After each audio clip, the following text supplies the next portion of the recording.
टाकून बनवणार आहात रश्श्यातील वाम।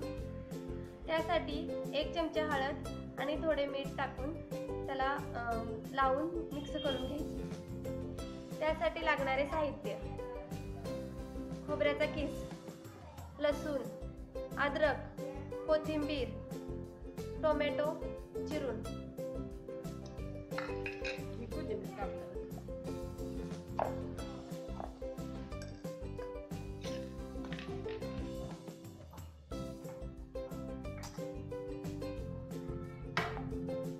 आणि मीठ टाकायचं ह्याच्यामध्ये। आता थोडंसं त्याला मीठ लावलेलं असल्यामुळं थोडंसं मीठ लागेल।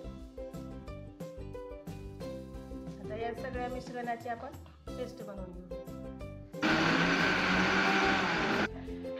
आता आपण त्या वामला फोडणी देऊ। त्याच्यासाठी हे मगाचा मसाला, मगाची पेस्ट आणि हा आहे काळा मसाला। तेल ओतायचं, कढई चांगली तापू दिल्यानंतर त्याच्यामध्ये तेल ओतायचं।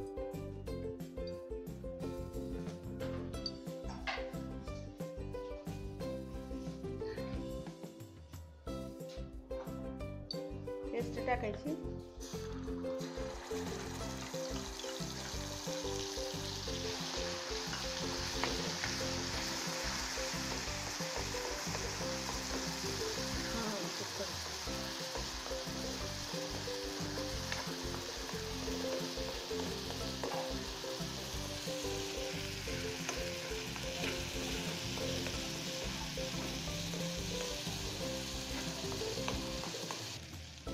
तेलामध्ये चांगला मसाला परतल्यानंतर त्याच्यामध्ये काळं तिखट किंवा काळा मसाला, काळी चटणी टाकायची।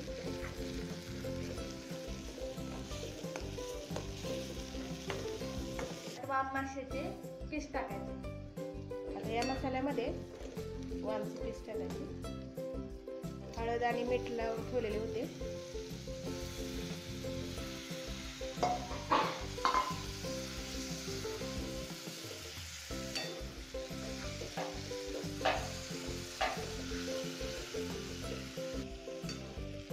चांगले परतून घ्यायचे मसाल्यामध्ये आणि मग पाणी ओतायचं त्याच्यामध्ये।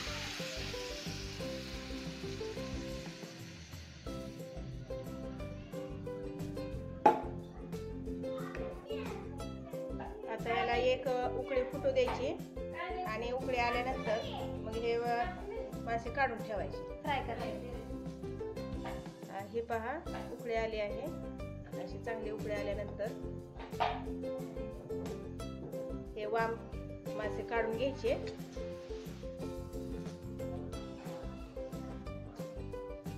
याचे काढून घ्यायचे आणि नंतर रस्सा चांगला उकळू द्यायचा आणखी।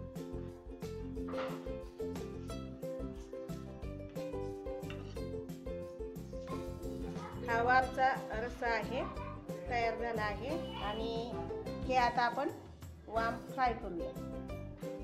हा वामचा रस्सा तयार झाला आहे। हे रश्श्यातील काढलेले वाम थोडा वेळ थंड होऊ द्यायचे। थंड झाल्यानंतर आपण आता तव्यामध्ये फ्राय करूया। तवा ठेवायचा, तेल ओतायचं,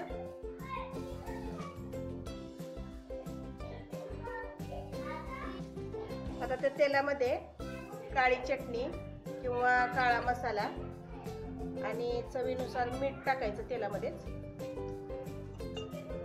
ते मिक्स करायचं चांगलं। त्याच्यानंतर एक एक मासा त्या तेलामध्ये सोडायचा आणि चांगला तळून घ्यायचा।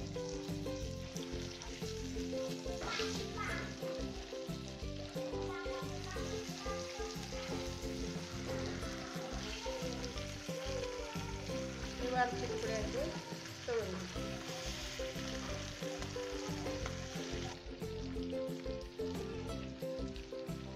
चांगले फ्राय करायचे। हा वामचा रस्सा आणि हे तळलेले वाम तयार आहे। आणि याच्यासोबत चपातीसोबत किंवा भाकरीसोबत पण हे छान लागतात। करून पहा, खूप छान होतात।